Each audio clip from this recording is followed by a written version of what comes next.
मित्रांनो, तुमचं पुन्हा एकदा GB स्टोरी टेलर या यूट्यूब चॅनलवर स्वागत आहे। आजच्या आपल्या गोष्टीचं नाव आहे चांदीचा रुपया मड्याच्या कपाळीचं नाणं। लेखक संतोष देशपांडे। पण गोष्ट सुरू करण्याआधी जर कोणी या चॅनलवर पहिल्यांदाच आलेले असाल तर त्यांनी ह्या चॅनलला सबस्क्राइब करायला विसरू नका। चला तर मग अजिबात वेळ न घालवता गोष्टीला सुरुवात करूया।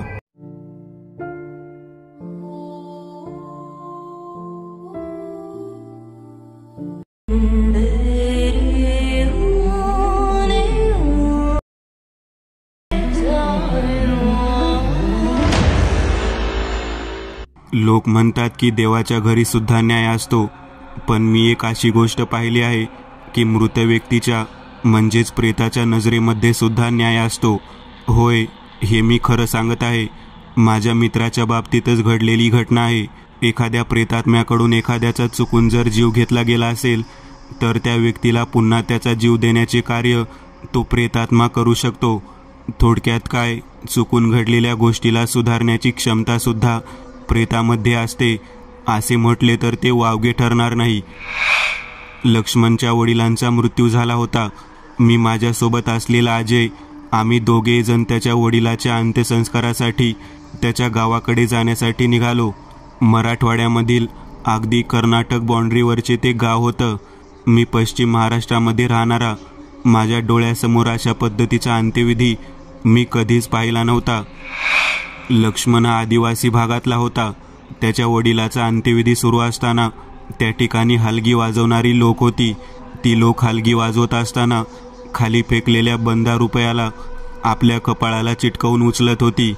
त्यात दोन विशेष पटाईत मुलं होती ज्यांच्या अंगावरचे कपडे फाटलेले होते। जेमतेम 16-17 वर्षाची ती दोन मुलं असतील। ते सर्व काही माझ्यासाठी नवल होतं। हात न लावता तो रुपया उचलण्याचा भाग मी पहिल्यांदाच पाहिला होता। माझ्यासोबत अजय म्हणायचा माझा मित्र सुद्धा आला होता। लक्ष्मण आमच्या सोबत आश्रमशाळेवरती काम करणारा आमचा मित्र होता।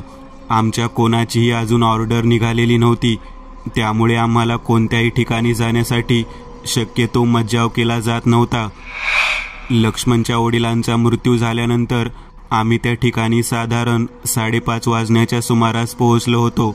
2 तासामध्ये अंत्यविधी आटोपून तालुक्याच्या ठिकाणी आम्हाला परत यायचं होतं आणि तेथून परत आमच्या आश्रमशाळेवरच्या राहण्याच्या खोलीपर्यंत पोहोचायचं होतं। रात्रीचा प्रवास तसा आमच्यासाठी अवघडच होता, परंतु ज्या वेळेला मी त्या ठिकाणी हलगी आणि रुपयाचा खेळ पाहिला त्यावेळेला मला ती गोष्ट कुतूहलात्मक वाटली।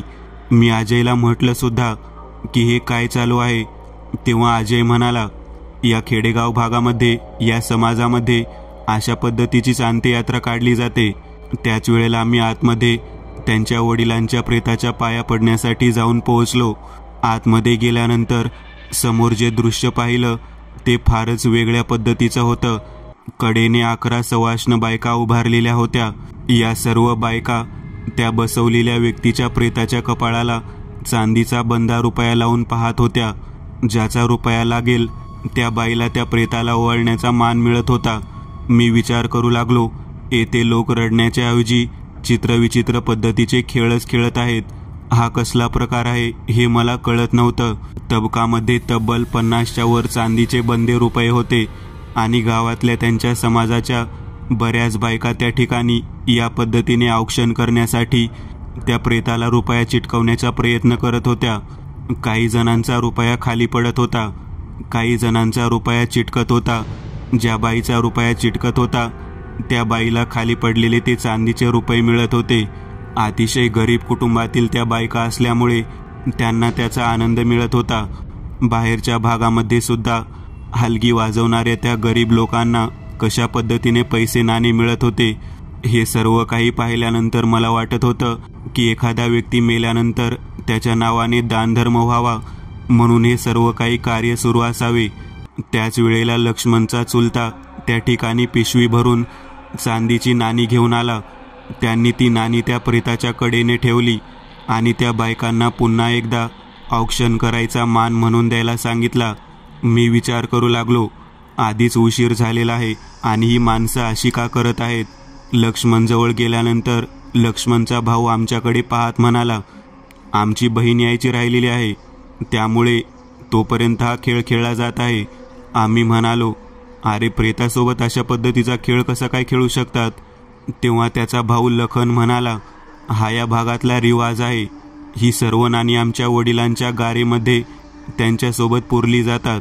मी विचारलं, तुमच्या वडिलांना अंत्यसंस्कार करताना सरणावरती जाळलं जात नाही का?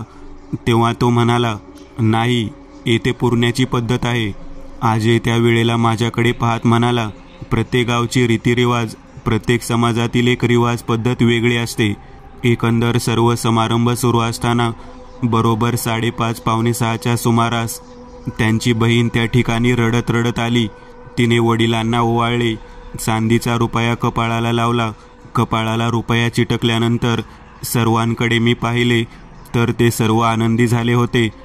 बाबा आता पुढच्या प्रवासाला तयार झाले आहेत, असं म्हणून त्या मुलीने त्या प्रेताला हार घालून अंत्यसंस्कारासाठी हलवण्यात यावे असे सांगितले. हलगीवाले हलगी वाजवत होते, शिंगवाले शिंग फुंकत होते. अशा पद्धतीने ती अंत्ययात्रा सुरू होती. लोक नृत्य करत त्या माणसाच्या शेवटच्या प्रवासाचा आनंद घेत होते. हा अशा पद्धतीचा अंत्यविधी पाहून मी आणि अजय दोघेही जण आश्चर्यचकित झालो होतो. शेवटी एका लहान मुलाच्या जवळ एक चांदीच्या रुपयाची पिशवी देण्यात आलेली होती. ती पिशवी त्या प्रेतासोबत त्या ठिकाणी पुरण्यात येणार होती हे आम्हाला लक्षात आलं होतं. ज्या ज्या बायकांना बंधा रुपया मिळाला होता त्या बायकांनी तळहातामध्ये तो रुपया धरला आणि एका हातामध्ये फूल धरून त्या व्यक्तीच्या अंत्यविधीच्या वेळी मंत्रपठण सुरू असताना ती फुलं त्याच्यावरती टाकली. त्या प्रेताच्या बाजूने मीठ ओतण्यात आले आणि त्यानंतर त्याच्याबरोबर हातामध्ये जिथे दोन्ही हात जुळवले गेले आहेत तिथे ती चांदीच्या रुपयाची पिशवी ठेवण्यात आली. ते दृश्य पाहिल्यानंतर आजूबाजूची मुलं तसेच हलगी वाजवणारी मुले सुद्धा ते दृश्य पाहून त्या प्रेताकडे पाहत आनंद व्यक्त करत होते. जणू काही सर्वजण निघून गेल्यानंतर ती मुलं, ते प्रेत ती जागा उकरून तेथील पिशवी घेऊनच जाणार आहेत अशा पद्धतीचा त्या सर्वांच्या चेहऱ्यावरती भाव दिसून येत होता. अजय बाजूलाच उभारलेला होता. अंत्यविधी झाल्यानंतर त्या ठिकाणी त्यांच्या गावातील मुख्य पुरुष आला. त्याने वर पूजा करण्यासाठी दगड ठेवला. प्रेत पुरून झाल्यानंतर त्या मातीवरती तो दगड ठेवण्यात आला होता. त्या पुजाऱ्याने प्रेताच्या कपाळाला लावलेला बंधा रुपया तो स्वतःजवळ काढून ठेवला होता. तो रुपया त्या दगडावरती ठेवला आणि त्याच्यावरती सर्वांना फुले वाहायला सांगितली. फुले वाहून झाल्यानंतर आजे आणि मी दोघांनीही फुले वाहिली. लक्ष्मणकडे जात आम्ही त्याला मिठी मारून त्याचे सांत्वन केले. त्याचा दुसरा भाऊ लखन आम्हाला म्हणाला, आजची रात्र जाऊ नका, खूप उशीर झालेला आहे. तब्बल 9 वाजलेले आहेत. तुम्हाला जाण्यासाठी आता वाहनसुद्धा नाही. शेवटची गाडीसुद्धा गेली आहे. तर तुम्ही बाहेरच आमच्या ओसरीवरती मुक्काम करा. बरेच पाहुणे आलेले आहेत, ते सुद्धा तिथेच मुक्काम करणार आहेत. आजय माझ्याकडे पाहत म्हणाला, काय करायचं आपण? तेव्हा मी म्हणालो, ठीक आहे, आजची रात्र राहूया. उद्या सकाळी उठून आंघोळ करून मग जाऊयात. आम्ही स्मशानातून आल्यानंतर विहिरीवरतीच आंघोळ केली. कपडे वगैरे बदलण्यासाठी लखनकडे गेलो. लखनने एक धोतर आणि एक सदरा दिला. तो घालून आम्ही त्या ठिकाणी बाहेर झोपलो. जुन्या काळातील पडीक भिंत होती आणि त्या भिंतीच्या बाहेरच्या बाजूला खेडेगावामध्ये जसा दगडी कठडा असतो त्या पद्धतीचा कठडा होता. त्या कठड्यावरती भलं मोठं लिंबाचं झाड होतं. त्याच्या खाली गावातील सर्व लोक झोपण्यासाठी येत असावीत असं आम्हाला वाटत होतं आणि तशा पद्धतीचं दृश्य दिसलं. गावातल्या लोकांनी त्यांच्या घरी स्वयंपाक होणार नाही म्हणून भाकरी तसेच पिठलं आणि भात हे साहित्य आणून जेवायला दिलं होतं. घरामध्ये तब्बल 20 ते 25 लोक होती. सर्वजण मिळून एकत्रितच आम्ही त्या ठिकाणी जेवण केलं आणि मी बाहेर कठड्यावरती झोपण्यासाठी अजय सोबत गेलो. आमच्यासोबत लक्ष्मण सुद्धा आलेला होता. मी लक्ष्मणला चांदीच्या रुपयाच्या त्या खेळाबद्दल विचारायला सुरुवात केली. मी म्हणालो, किती गावामध्ये अंधश्रद्धा आहे ना रे. तुझ्या वडिलांच्या बाबतीमध्ये सुरू असताना सुद्धा तू हे थांबू शकत नाहीस. तेव्हा लक्ष्मण आणि त्याचा भाऊ लखन आमच्या दोघांकडे पाहत म्हणाले, अरे ही अंधश्रद्धा नाही, ही एक चांगली श्रद्धा आहे. माणसाच्या मृत्यूनंतर सर्व कुटुंब रडत असतं. आमच्या गावात मात्र तसं केलं जात नाही. त्या व्यक्तीला आनंदाने निरोप दिला जातो. अगदी नाचत वाजत गाजत निरोप दिला जातो. तुम्ही पाहिलं आमच्या वडिलांच्या मृत्यूनंतर सर्वांनी कशा पद्धतीने निरोप दिला ते. अजय म्हणाला, अरे ते सगळं खरं आहे, परंतु प्रेताच्या कपाळाला तो रुपया लावण्याचा प्रकार खूप वेगळ्या पद्धतीचा वाटला आणि लोक किती आनंदाने त्याला खेळ म्हणून पाहत होते. तेव्हा मात्र लखन चिडला. लखन अजयकडे पाहत म्हणाला, अरे तो रिवाज आहे. तुमच्या भागामध्ये जर तसं नसेल होत तर लक्ष देऊ नका, परंतु त्याची चेष्टा करू नका. मग अजय म्हणाला, नाही, आम्ही चेष्टा करत नाही. आम्हाला ती अजब गोष्ट वाटली म्हणून आम्ही बोलत आहोत. त्याच वेळेला कठड्यावरती झोपलेला एक वृद्ध व्यक्ती आमच्याकडे पाहत म्हणाला, पोरांनो, अंत्यविधीची चेष्टा कधी करू नये. अंत्यविधीवरती चर्चासुद्धा करू नये. तुम्हाला माहीत आहे का, 24 तासापर्यंत मेलेल्या व्यक्तीचा आत्मा या ठिकाणी फिरत असतो आणि त्याला आपण सर्वजण दिसत असतो. घरातील लोकांकडे तो व्यक्ती येतो आणि त्यांची अवस्था पाहून पुढच्या प्रवासाला सुरुवात करत असतो. त्या व्यक्तीकडे पाहिल्यानंतर आम्ही घाबरलो. आमच्या लक्षातच आले नाही की आपण चुकीचं केलं. त्यावेळेला जणू काही लक्ष्मणचे वडील या ठिकाणी परत आले असावेत असंच आम्हाला वाटू लागलं. तो व्यक्ती आम्हाला सांगत होता, चांदीच्या रुपयाचा विधी कशासाठी असतो ते सुद्धा सांगतो. माणसाच्या शरीरामध्ये उष्णता असते. ती सर्व उष्णता हळूहळू कमी होत जाते. ज्यावेळेस कपाळामधील उष्णता संपूर्णतः कमी होईल त्यावेळेला त्याला कोणताच पदार्थ चिटकत नाही. जेव्हा रुपया चिटकायचं बंद होतं तेव्हा प्रेत हलवायचं हे ठरलेलं असतं. तोपर्यंत त्याला ओवाळण्यात यावं अशा पद्धतीचं हे एक तंत्र आमच्या पूर्वजांनी या ठिकाणी सांगितलेलं आहे. आणि महत्त्वाची गोष्ट म्हणजे त्याच्यासोबत जे नाणी पुरले जातात त्या नाण्याचा भागसुद्धा महत्त्वाचा आहे. यदाकदाचित कधी जर कोणावर संकट आले आणि पैसे वाचून जर लोक दुष्काळग्रस्त होऊन स्वतःचा संसार मोडीत काढून तळमळू लागले तर स्मशानाच्या दिशेने ते लोक जाऊन ती गार उकरून त्या प्रेताच्या हातातील ती नाणी वापरण्यासाठी घेऊ शकतात.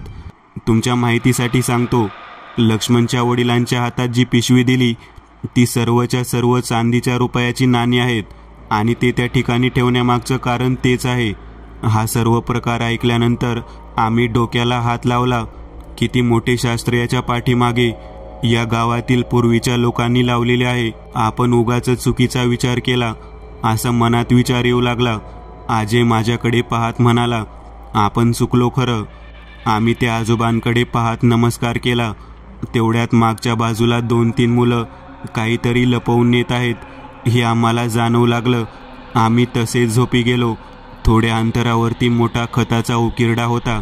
त्याच्या पलीकडे पडकं घर होतं.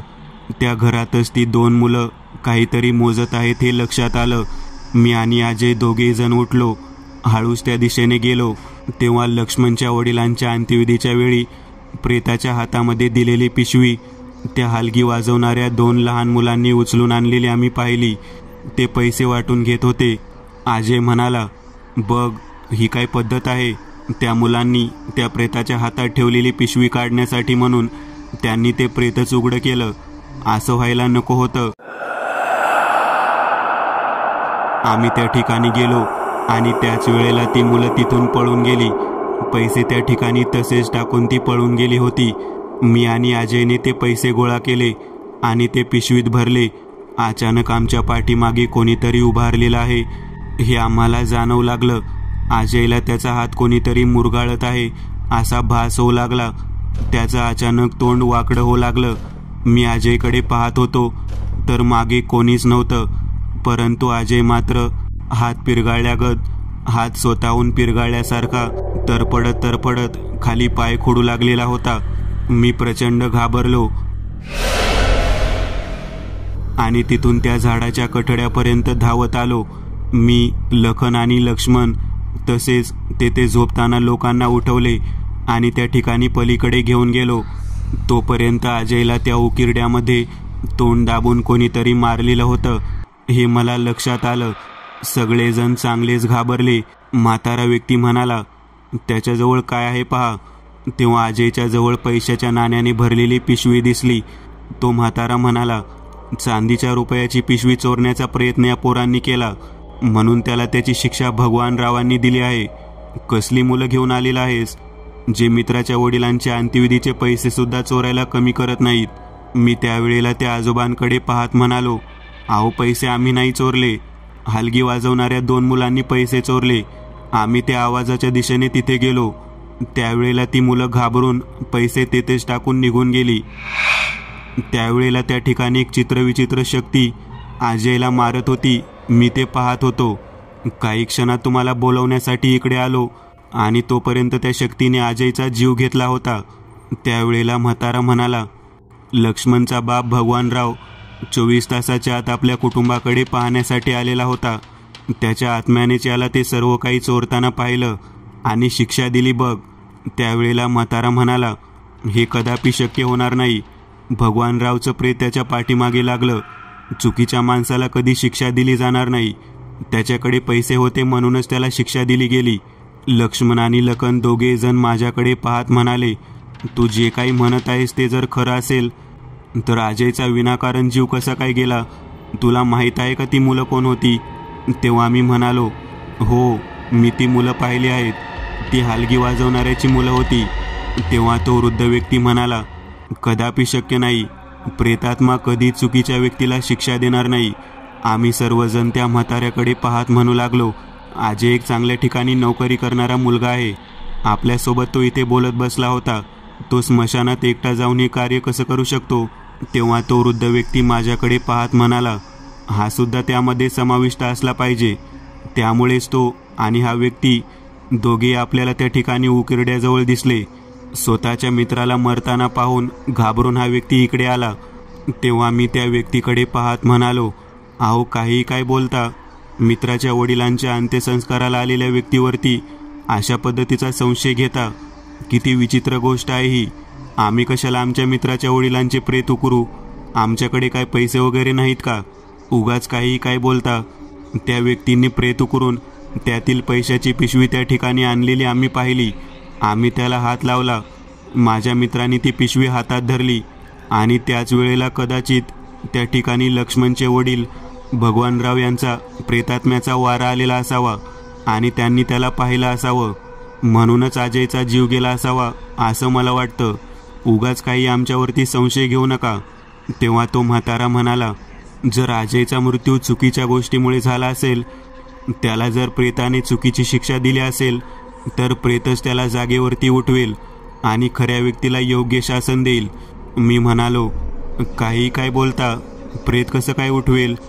तेव्हा तो व्यक्ती म्हणाला, तुला खोटं वाटत असेल तर चल, ज्या ठिकाणी लक्ष्मणच्या वडिलांना उकरलेलं आहे त्याच ठिकाणी त्याच खड्ड्यामध्ये तुझ्या मित्राला बसूयात. मी खात्रीलायक पद्धतीने सांगतो, प्रेत त्या आत्म्याचं बोलणं ऐकून घेईल. जर तुझ्या मित्राची चूक नसेल तर त्याला जीवनदान देईल. त्यावरती मला हसावं का रडावं काहीच कळना. कसली विचित्र पद्धतीची व्यक्ती असते असा मी विचार करत होतो.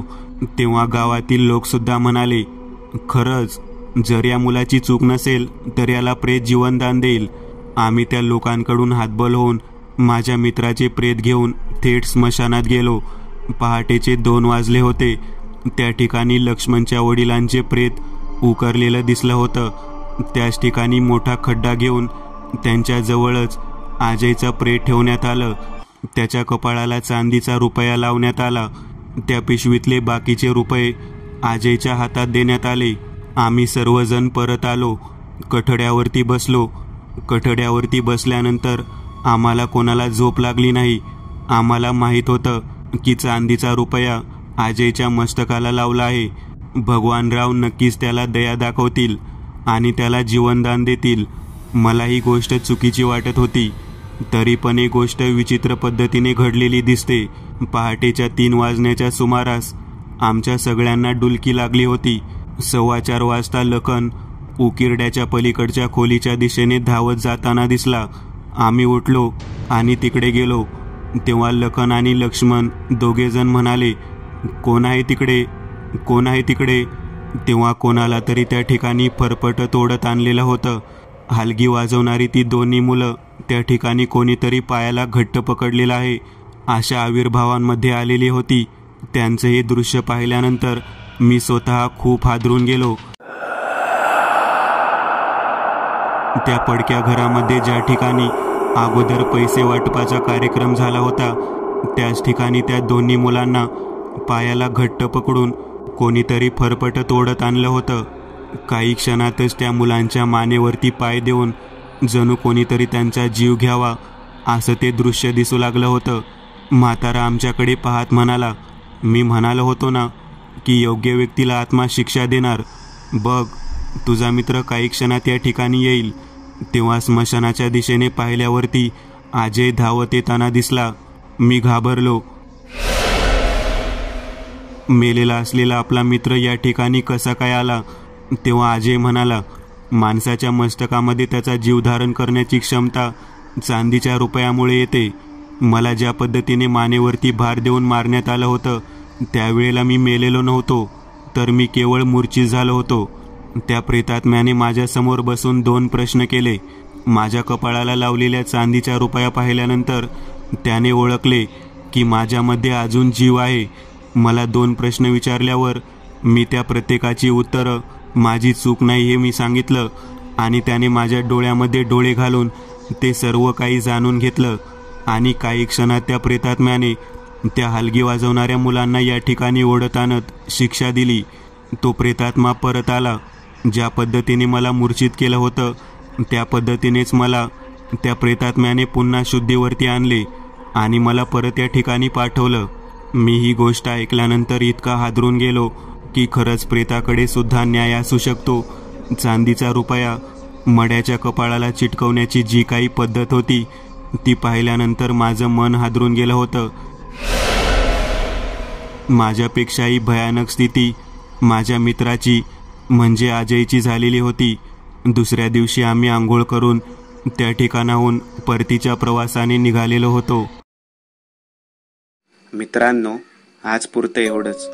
तुम्हाला जर काही गोष्ट आवडली असेल तर नक्की लाईक करा. तुमच्यापैकी बरेचसे जण व्हिडिओ लाईक न करताच पळून जातात, पण हा जर व्हिडिओ तुम्ही लाईक केला तर मला जरा बरं वाटेल आणि असेच भारी भारी व्हिडिओ बनवायची माझ्यात एनर्जी येईल. त्यामुळे नक्की लाईक करा आणि अजूनही कोणी या चॅनलला सबस्क्राईब केलेलं नसाल तर लगेच सबस्क्राईब करून टाका आणि बाजूची घंटी ती मात्र दाबायला विसरू नका. देवाची घंटी आहे ती.